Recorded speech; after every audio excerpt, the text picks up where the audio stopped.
इसको बोला जाता है क्रीज लाइन, ठीक है वाला मतलब हमारी आई बॉल के ऊपर वाला हिस्सा, और ये वाला जो पार्ट है ये आउटर कॉर्नर है। इस तरह से ब्लेंड करूंगी कि ये शेडो बन जाए। लैशेस वाले बाल जो है वो नेचुरली अटैच है। जैसा भी आपको विंग पसंद है आप इसके साथ विंग बना दोगे। अस्सलाम वालेकुम ऑल ऑफ यू, कैसे आप सब लोग? उम्मीद करती हूँ कि आप सब लोग ठीक होंगे। सो आज की इस वीडियो में मैं आप लोगों के साथ शेयर करने वाली हूँ कि आई मेकअप करने के लिए आपको जो है ना किस तरह से देखना पड़ेगा, कितने पार्ट्स हैं आपके आईज के और किस पार्ट पर कौन सा वाला कलर अप्लाई होगा तो आपका एग्जैक्ट मेकअप जो है ना वो हो सकता है।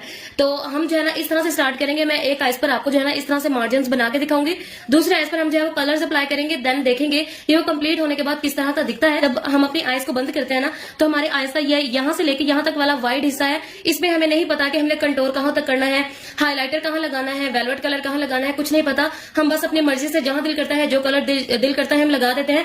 ऐसा नहीं होना चाहिए। आपको पता होना चाहिए कि आपके कौन से पार्ट पर कौन सा कलर अप्लाई होना है, ठीक है। अगर मैं अपनी आईज को इस तरह से देखूं तो अगर आप आईज को बंद करो तो आपको कुछ भी जो है वो नजर नहीं आएगा एक प्लेन स्किन के अलावा। लेकिन अगर आप अपनी आईज को ओपन करो आईज, हाँ, तो यहाँ पर आपको ये लाइन नजर आ रही होगी। खोलो, ये देखें, ये एक लाइन बन जाती है ये वाली, ठीक है। इसको बोला जाता है क्रीज लाइन। बंद करो। ये वाली जो लाइन है ना हमारी, ये वाली, इसको बोला जाता है क्रीज लाइन, ठीक है। ये हमारी वो वाली लाइन है जिसको हम बहुत अच्छे से कंटोर करते हैं अपनी आईज को जो है ना वो बड़ा दिखाने के लिए, या फिर आईज की डेफिनेशन इसी तरह से होती है कि आप आईज को पहले अच्छे से कंटोर करो। अच्छा, मैंने आईज के ऊपर बेस नहीं लगाई हुई थी तो मैंने बेस बना ली है ऑफ कैमरा, ताकि मैं कलर अप्लाई करूं तो आपको क्लियरली नजर आ सके कि मैं कौन सा कलर अप्लाई कर रही हूँ। मैंने यहाँ पर जी क्रिस्टीन का पीच कलर लिया है इस पैलेट के अंदर से, और मैं इसको इस तरह से अप्लाई करूंगी और मैं उसको इसी एरिया में रहते हुए अप्लाई करूंगी जिस एरिया में मैंने आपको इस तरह से लाइन बना के दिखाई है, ठीक है। इस तरह से अगर आप आईज को इस तरह ऊपर से स्ट्रेच कर लेते हो तो आपको ज्यादा आसानी होगी कलर अप्लाई करने में। अभी अगर मैं बात करूं अपनी इस क्रीज लाइन के नीचे वाले एरिया की, तो यहाँ पर आपको यहाँ से लेके यहाँ तक पूरा पार्ट नजर आ रहा होगा, जो कि बेसिकली 3 पार्ट्स में जो है वो डिवाइड हुआ है। मतलब हमारी आईज का ये वाला हिस्सा, ये वाला मतलब हमारी आई बॉल के ऊपर वाला हिस्सा, ये जो सेंटर वाला इतना सा पार्ट है ना इसको बोला जाता है आई लिड। आई लिड तो बेसिकली आपका ये पूरा ही है, बट अगर मैं बहुत डिटेल डेफिनेशन में जाऊं तो हमारा ये वाला जो पार्ट है ना मतलब हमारे आई बॉल के ऊपर वाला ये सेंटर पार्ट जो है ना ये आई लिड बोला जाता है। और हमारे जो आईज का ये वाला पार्ट है ये इनर कॉर्नर है, और ये वाला जो पार्ट है ये आउटर कॉर्नर है, ठीक है। मतलब हमारी नोज के साथ से जो पार्ट है आई वाला वो हमारा इनर कॉर्नर है, और ये बाहर वाला जो हिस्सा है ना ये वाला वी, ये हमारा आउटर कॉर्नर है, ठीक है। अभी यहाँ पर अगर देखा जाए, आपने अक्सर देखा होगा कि जब हम डार्क कलर्स अप्लाई करते हैं, जैसा कि मैं अक्सर यहाँ पर डार्क ब्राउन कलर जो है वो अप्लाई करती हूँ। किस तरह से अप्लाई करती हूँ, मैं यहाँ पर इस तरह से कलर अप्लाई करूंगी और इसको मैं बहुत अच्छे से इस तरह से ब्लेंड करूंगी कि ये शेडो बन जाए, ऐसा ना लगे कि कलर जो है वो अलग से पड़ा हुआ है, ठीक है। अगर आप कलर को ऐसे ही अप्लाई करके छोड़ दोगे तो आपका आई मेकअप बहुत ज्यादा शार्प लगेगा और ऑब्वियसली बहुत बुरा भी लगेगा, ठीक है। तो आपने अगर नोट किया हो तो कलर जो है वो डार्क वाला यहीं पर अप्लाई किया जाता है। कभी आपने देखा है कि डार्क ब्राउन कलर यहाँ लगा हो या डार्क कोई भी कलर है वो यहाँ लगा हो और लाइट कलर जो है वो यहाँ लगा हो? ऐसा कभी भी नहीं होता। डार्क कलर हमेशा आउटर कॉर्नर पर लगता है या फिर दोनों साइड्स पर लगता है। अकेला इस साइड पर कभी भी डार्क कलर नहीं लगाया जाता।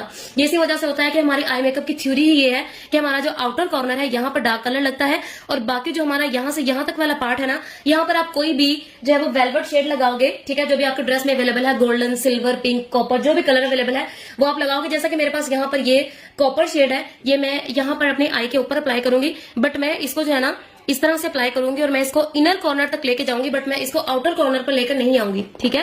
क्योंकि हमारी आई मेकअप की थ्योरी ये है कि हम इसको आई लिड वाले पार्ट से मतलब आई बॉल से इनर कॉर्नर तक लेके जा सकते हैं, आई बॉल से आउटर कॉर्नर की तरफ हम इसको नहीं लेके आ सकते। इस तरह से मैं इसको अप्लाई करूंगी और फिर मैं इसको ऐसे ही नहीं छोड़ दूंगी, मैं इसको जो है ना अच्छे से फिंगर के साथ टैप टैप करूंगी ताकि जो हमारे इस कलर के एजेस है ना ये सॉफ्ट हो जाए, बिल्कुल इस तरह से, ठीक है। इस तरह से ये सॉफ्ट हो जाए और हमारा आई मेकअप जो है ना वो ऐसा ना लगे कि हर कलर जो है ना वो अलग अलग पड़ा हुआ है, ठीक है, लाइक दिस। ऊपर वाला एरिया है जो कि आपको ये नजर आ रहा है। अच्छा, हमारी क्रीज लाइन की ये वाली लाइन है ना, यहाँ से लेके यहाँ तक जो है ना वो ऑलमोस्ट हमारी कंटोरिंग जो है वो हो जाती है, क्योंकि बारीक लाइन तो हमें कंटोरिंग से बनानी नहीं होती, हमने उसको अच्छे से ब्लेंड करना होता है। और ब्लेंडिंग के दौरान में हमारा कलर जो है ना वो इतना सा स्प्रेड हो जाता है कि हमारा इतना एरिया जो है ना वो अच्छे से कवर्ड अप हो जाता है। उसके बाद बचता है जी हमारा ये वाला एरिया। तो जी हमारा जो ये वाला एरिया है ना, ये वाला पूरा यहाँ से यहाँ तक नहीं, जस्ट हमारा यहाँ से ये इतना एरिया, ठीक है, इसको बोला जाता है ब्रोबोन एरिया, ठीक है। हमारा यहाँ से लेके यहाँ तक वाला जो एरिया है ना इसको बोला जाता है ब्रोबोन एरिया, और इस एरिया के ऊपर जो है ना वो हाइलाइटर लगाया जाता है। जैसा कि आप लोगों ने देखा है अक्सर मैं हाइलाइटर यूज करती हूँ, आप किसी भी ब्रांड का हाइलाइटर यूज कर सकते हो। यहाँ पर मेरे पास गिबेलिना का हाइलाइटर है और इसको मैं जो है ना इस तरह से अपनी आईब्रो के नीचे जस्ट इस एरिया में अप्लाई करूंगी। कभी आपने देखा है कि हाइलाइटर को यहां से लेके यहां तक अप्लाई किया जाए, ऐसा कभी भी नहीं होता। हाइलाइटर जो है ना वो हमेशा जो हमारी आईब्रो का ये वाला सेंटर वाला आर्च होता है ना, यहाँ पर अप्लाई करते हैं और फिर इसको थोड़ा सा ब्लेंड करके आगे और पीछे वाली साइड पर ले जाते हैं इस तरह से। ठीक है, अब बारी आती है जी हमारे इस एरिया की। तो हमारा जो ये वाला एरिया है ना, ये सेंटर वाला, जिस पर आप लोगों ने देखा है कि अक्सर हम लोग जो है वो हाइलाइटर या फिर कोई भी शाइनिंग वाला कलर जो है वो अप्लाई करते हैं इस एरिया में। तो इस एरिया को बोला जाता है जी टीयर डक्ट। ठीक है, टीयर डक्ट, DUCT। ठीक है, तो इस एरिया पर हम जो है ना वो हाइलाइटर अप्लाई करते हैं। वो आपकी मर्जी है, आप फिंगर के साथ अप्लाई कर लो या फिर आप ब्रश ले लो। इस तरह से हम जो है ना वो कलर को अप्लाई करते हैं अपने इनर कॉर्नर पर, जो कि बहुत ज्यादा खूबसूरत लगता है और आजकल बहुत ज्यादा ट्रेंडी भी है। अब बारी आती है जी हमारे इस एरिया की। तो हमारे जो लैशेस के बिल्कुल साथ साथ ये आपको लाइन नजर आ रही होगी, जिसके साथ हमारे लैशेस वाले बाल जो है वो नेचुरली अटैच है। इस लाइन को बोला जाता है अपर लैश लाइन। ये वाली जो लाइन है ना हमारी, ये मैं आपको हाईलाइट करके दिखाती हूँ। ये वाली जो हमारी लाइन है जिसके साथ हम लाइनर लगाते हैं, उस लाइन को बोला जाता है अपर लैश लाइन। और इस लाइन के साथ जो है ना वो अक्सर हम लाइनर लगाते हैं, जैसा कि मैं अभी आपको लगा के दिखाने वाली हूँ। यहाँ पर जी मेरे पास काशिश का आईलाइनर है और आप लोगों ने देखा है कि जब भी हमें लाइनर लगाना होता है, सबसे पहले हम लोग जो है ना इस तरह से लैश लाइन के साथ साथ बिल्कुल एक लाइन ड्रॉ करते हैं।